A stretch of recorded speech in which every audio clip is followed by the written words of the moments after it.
You read the stories. The blind man sees, the storm goes quiet, the dead man walks.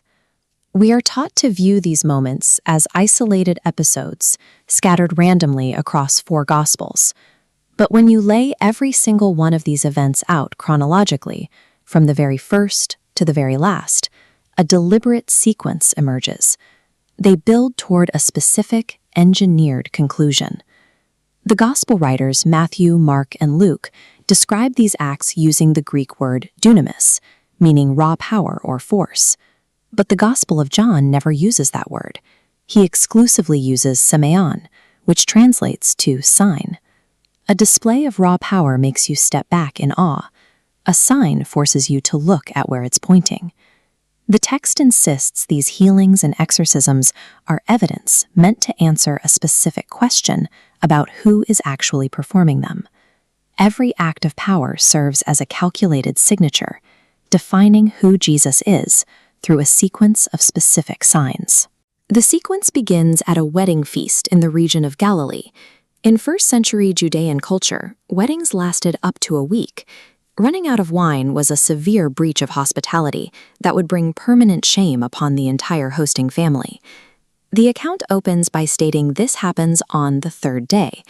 In Jewish thought, the 3rd day carries the weight of resolution. It's the day God shows up when a situation seems dead. It tags the very first miracle with a timestamp pointing directly towards a resurrection. Nearby sit 6 large stone jars, holding up to 30 gallons each. They are strictly reserved for the Jewish rites of purification. If you were ceremonially unclean, you were temporarily cut off from worship and community until washed with water from vessels exactly like these. Jesus instructs the servants to fill them to the brim, and the water becomes wine. He utilizes the vessels of the old purification system to provide a symbol of joy and a new covenant. This first sign introduces a pattern where Jesus utilizes his power to replace incomplete rituals with an abundant restoration. From Cana, the authority expands outward to conquer physical distance.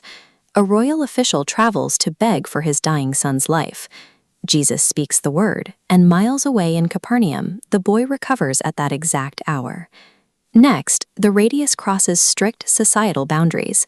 When a man with leprosy kneels before him, the law dictates that physical contact transfers the uncleanness to the rabbi. Jesus touches the man, and his own cleanness transfers to the leper. The domain expands inward. When 4 friends lower a paralyzed man through a roof, Jesus treats the invisible wound before the visible one, forgiving the man's sins before repairing his physical legs. The physical healing serves as proof of the internal restoration. Then the scale widens to encompass absolute chaos. He silences a violent storm on the Sea of Galilee with a single command. Across the water, he confronts a man possessed by legion, a term carrying the weight of massive military occupation, and overpowers thousands of demonic forces with a word. This sequence reveals a systematic reclamation of every domain touched by brokenness, moving from the physical body to the forces of nature and the spirit. The authority pushes into chronic, decades-long despair at the Pool of Bethesda in Jerusalem. An invalid has been waiting by these exact steps for 38 years, an entire lifetime in the ancient world, his identity completely fused to his stagnation. When asked if he wants to get well, the man only offers excuses about why others reach the healing waters first. Jesus bypasses the explanations and issues 3 words: get up, walk. Almost 4 decades of paralysis are undone instantly. The timeline eventually hits a hard boundary. His close friend Lazarus falls ill, and Jesus deliberately delays his arrival. By the time he reaches the tomb, Lazarus has been dead for 4 days. Decomposition has begun. Standing outside the grave, he calls Lazarus specifically by name. He aims the command, and the dead man walks out, still wrapped in burial cloths. The radius is complete. The sequence has finally pushed into the final domain, demonstrating absolute authority over a barrier no human being could ever cross. This expanding power exacts a heavy toll. The text notes power physically leaving him during healings. Outside Lazarus's tomb, he weeps, visibly grieved by the devastation death brings to creation. In response to this 7th and greatest sign, The religious leaders in Jerusalem hold a council and decide he has to die.